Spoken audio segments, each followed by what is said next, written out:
berdoa. Kami mengucap syukur kepadamu ya Allah Bapa di sorga, yang mengasihi kami, yang menciptakan kami, yang memelihara kami, bahkan yang menyatakan kehendak-Mu hari ini. Kami bersyukur untuk sebuah jawaban doa yang boleh kami terima, baik secara pribadi, Martin dan Polma, maupun secara keluarga Inang Ramalia Borsiagian dan Pardede Borsiagian, dan juga keluarga Bapak Nelson Sibuya. Dan jadi jawaban doa juga buat kami jemaat GKO Sola Grasi. Terima kasih Bapak, kami akan mendasari pernikahan ini dengan kebenaran firman-Mu, karena firman-Mu yang mengatur hidup kami, menuntun kami, dan menjadi kekuatan buat kami. Urapi kami dengan kuasa-Mu Bapa, di dalam nama Tuhan Yesus Kristus. Firman Allah yang hidup. Amin. Bapak Ibu Saudara yang dikasihi Tuhan, mari kita sama-sama membuka Alkitab dari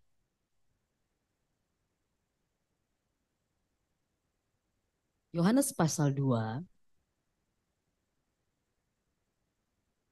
Saya akan mengajak kita untuk dengar baca. Dan saya mengundang kita semua berdiri. Yohanes pasal 2 ayat yang pertama sampai dengan ayat yang ke-11. Pada hari ketiga, ada perkawinan di Kana yang di Galilea, dan ibu Yesus ada di situ. Yesus dan murid-muridnya diundang juga ke perkawinan itu. Ketika mereka kekurangan anggur, ibu Yesus berkata kepadanya, "Mereka kehabisan anggur."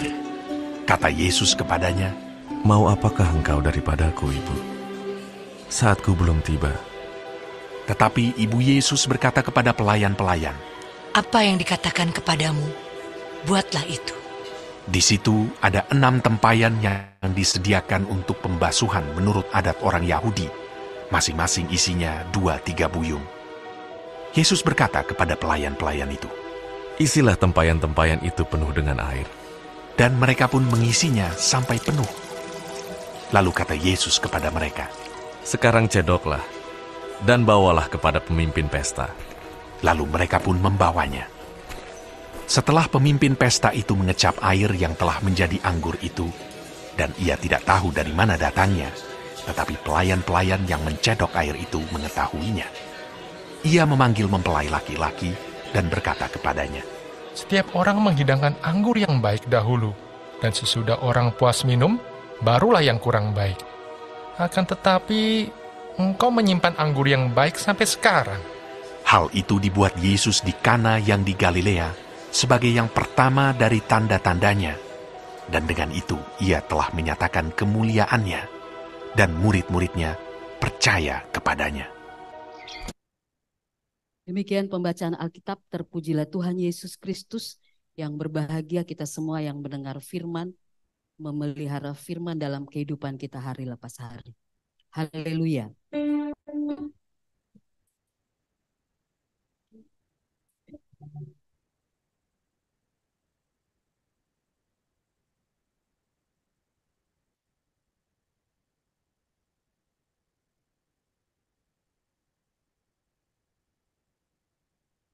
Bapak Ibu Saudara dipersilahkan duduk kembali.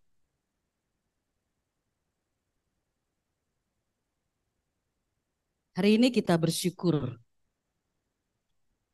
karena jawaban doa boleh dinyatakan Pak Nelson dan Ibu, dan juga Ibu Ramalia dan Abang ya, Abang dari Polma ya, juga seluruh keluarga besar dan seluruh jemaat GKO Sola Gracia. Karena akhirnya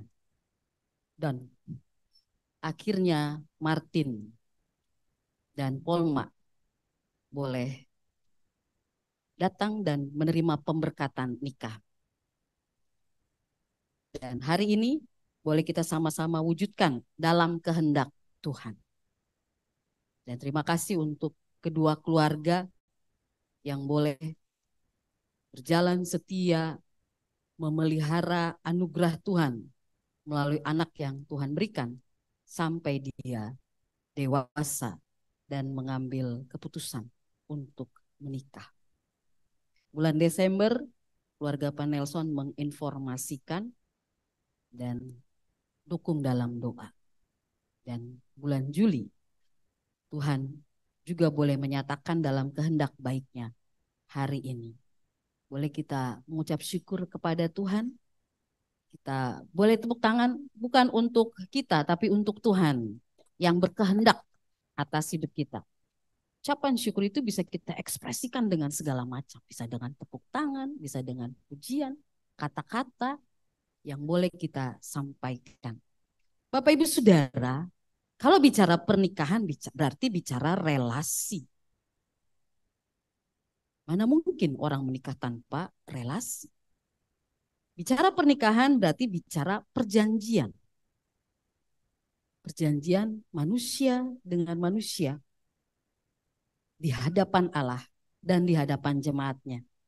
Makanya ada orang tua, ada jemaat, ada saksi. Baik dari keluarga Siboya maupun dari keluarga Pardede. Bicara pernikahan, bicara tujuan. Dalam sebuah pernikahan akan memuat tujuan Allah. Tidak ada pernikahan yang tanpa tujuan. Tidak ada pernikahan iseng-iseng. Dan tidak ada pernikahan asal-asal. Atau orang bilang salah pilih. Bukan salah pilih. Kita yang gak mengerti tujuan Allah. Bicara pernikahan, bicara tentang amanat yang Tuhan berikan kepada manusia. Bicara pernikahan, bicara tanggung jawab, baik sebagai pria dewasa maupun sebagai wanita dewasa. Saudara berdua berhubungan, berkenalan, mengambil komitmen, bahkan menikah. Menikah itu sebuah tanggung jawab. Disinilah akan dimulai sebuah tanggung jawab. Polma tidak lagi bertanggung jawab hanya untuk dirinya sendiri.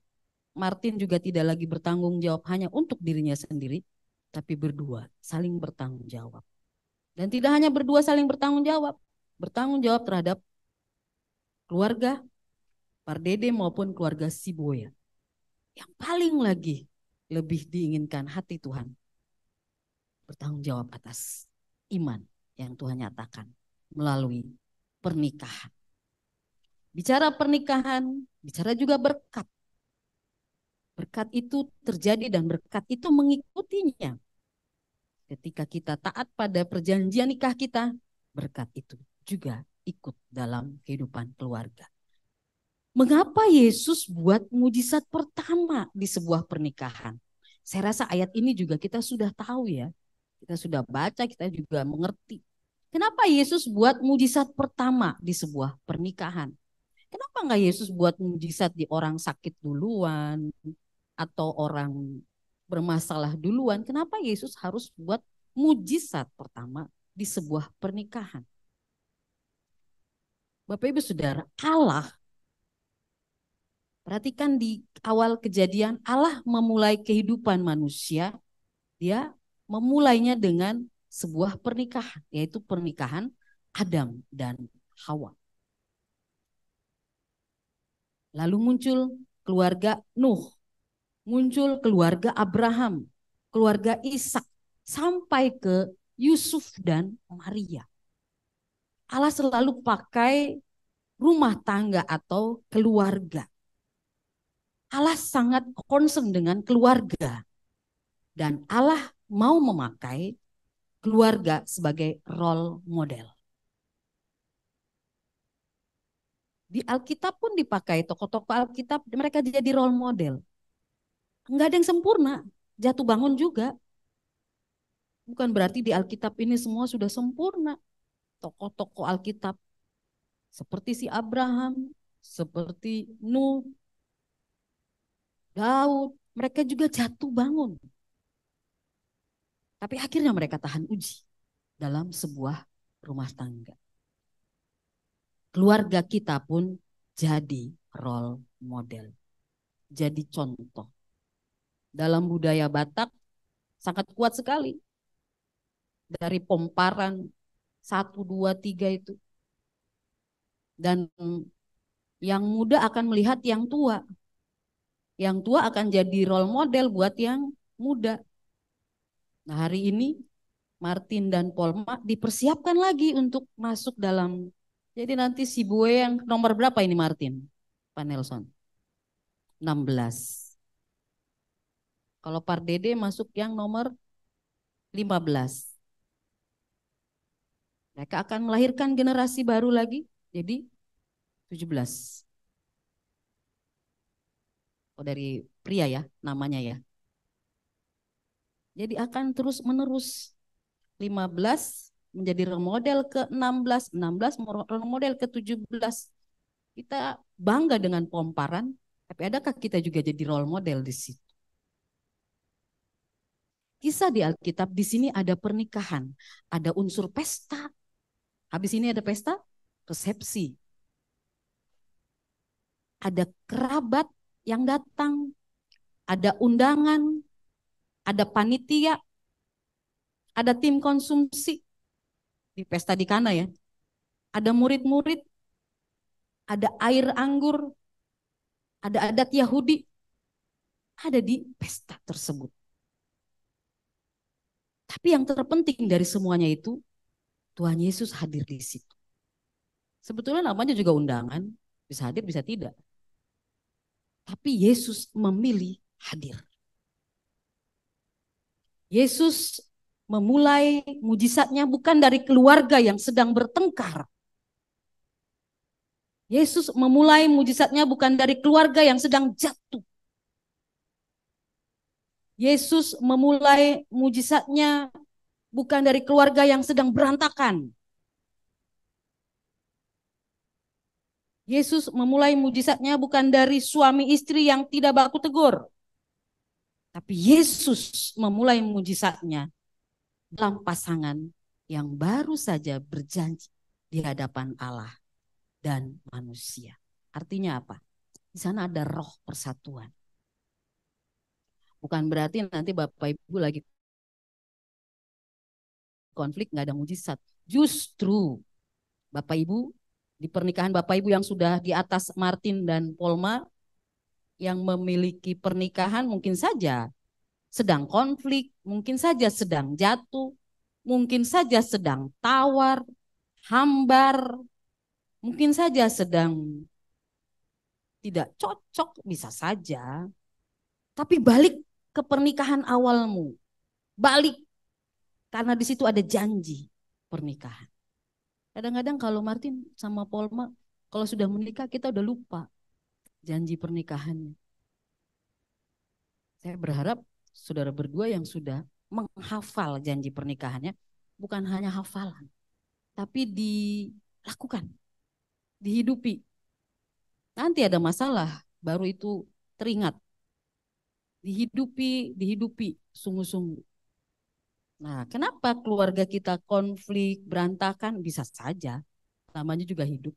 Bisa saja ada jatuh bangunnya. Tapi kembali ke janji pernikahannya. Karena di situ ada persatuan roh.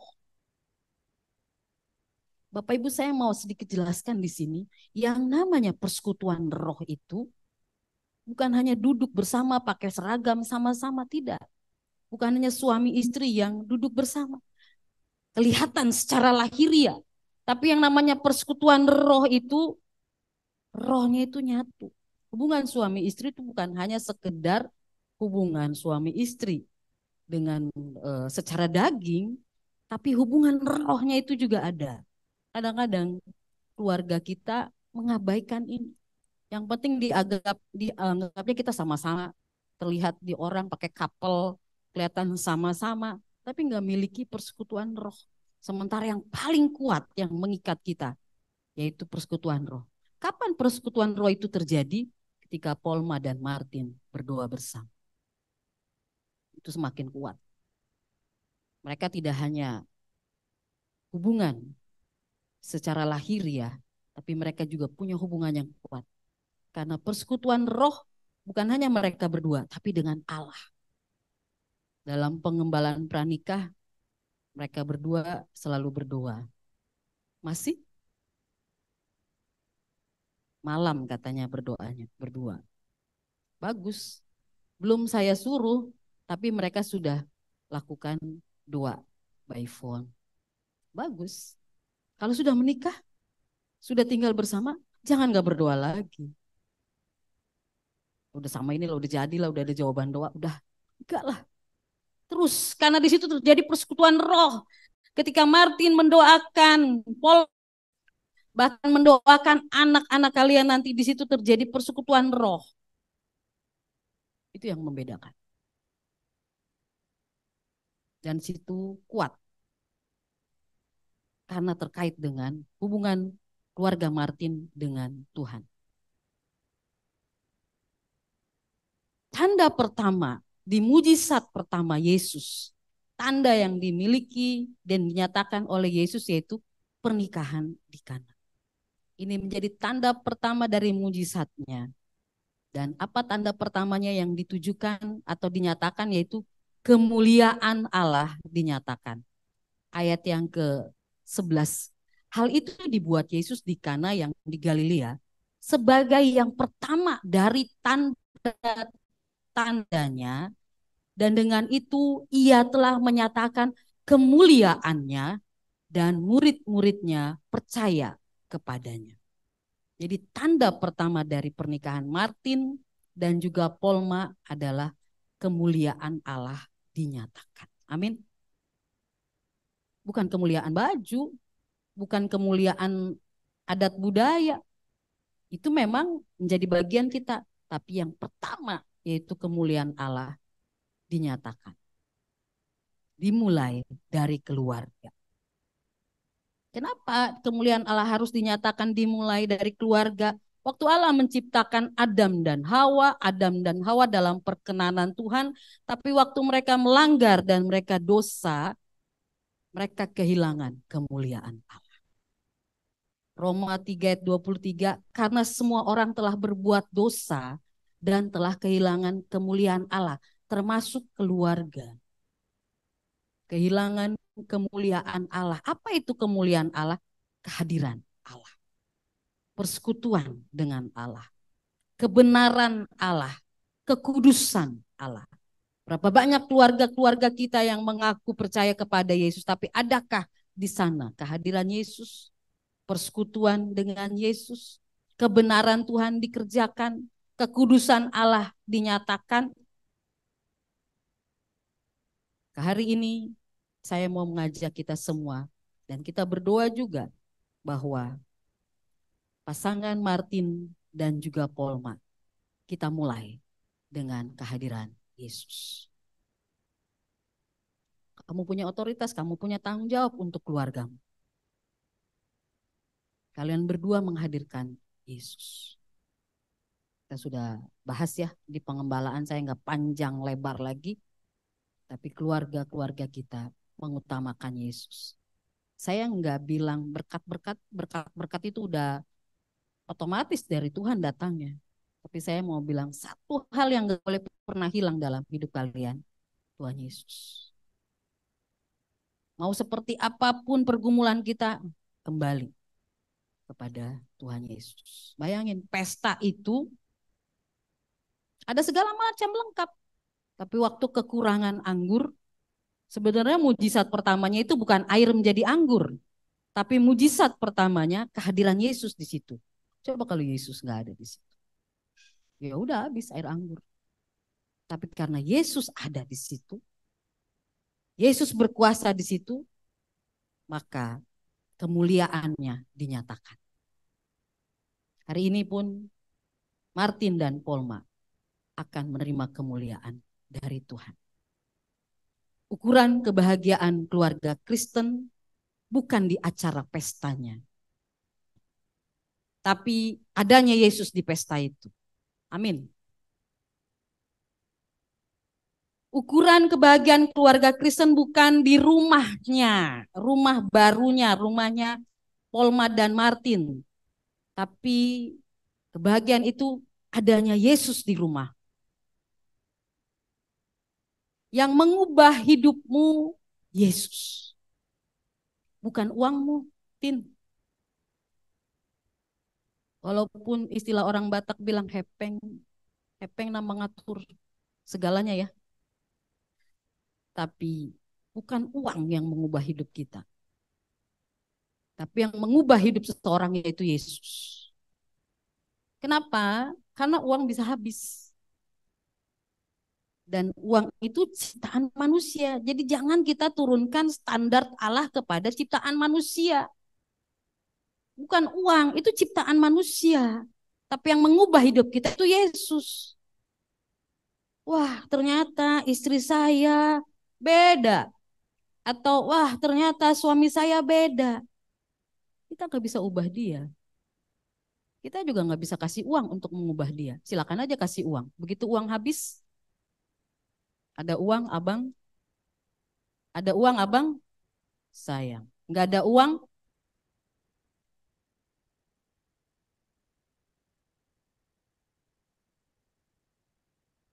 uang itu ciptaan manusia. Jadi Martin, Polma itu ciptaan Allah. Pemberian Allah. Polma, Martin itu ciptaan Allah. Pemberian Allah. Jadi jangan diturunkan standarnya kepada uang. Karena uang itu ciptaan kita manusia. Masa sih ciptaan Allah yang berharga itu kita suka turunkan standarnya di uang. Ini memang uang itu ciptaan kita, tapi kita suka masalah dengan uang. Uang bisa mengubah kawan jadi lawan.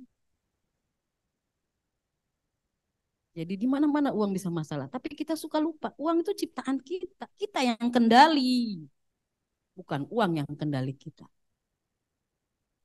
Kalau kita bilang kita mengasihi istri, tapi ketika suami memarahi dan membentak istri karena tidak sediakan kopi sekali saja, maka Bapak bukan sedang mengasihi istri, tapi Bapak sedang mengasihi ekspektasi Bapak. Bapak sedang mengasihi kopi. Bisalah dia juga nggak buat kopi itu satu kali aja. Nggak ada masalah bukan?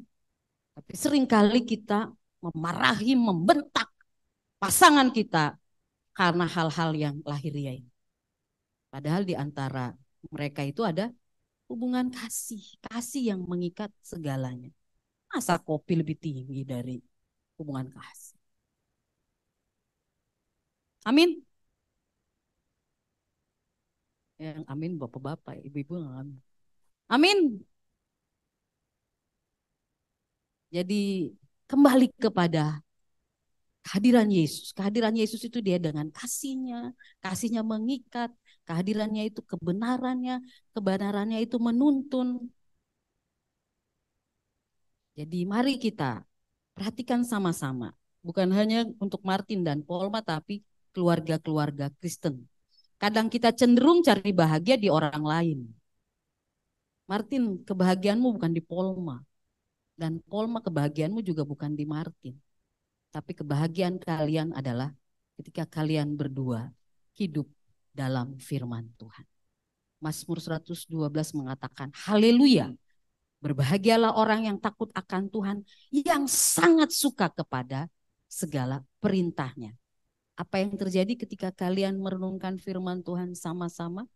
Ayat 2 mengatakan, anak cucunya akan perkasa di bumi, angkatan orang benar akan diberkati. Baru tanda-tanda lahiriah selanjutnya mengikutinya. Tapi kecenderungan kita cari kebahagiaan di orang, di pasangan.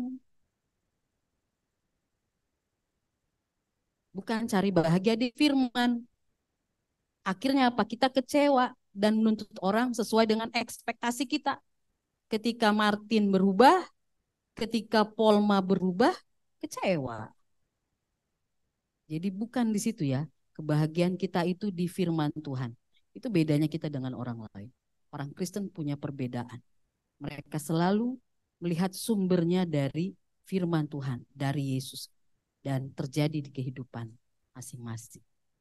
Bapak Ibu Saudara yang dikasihi oleh Tuhan Yesus Kristus, marilah kita sama-sama menyerahkan hidup kita sungguh-sungguh kepada Allah.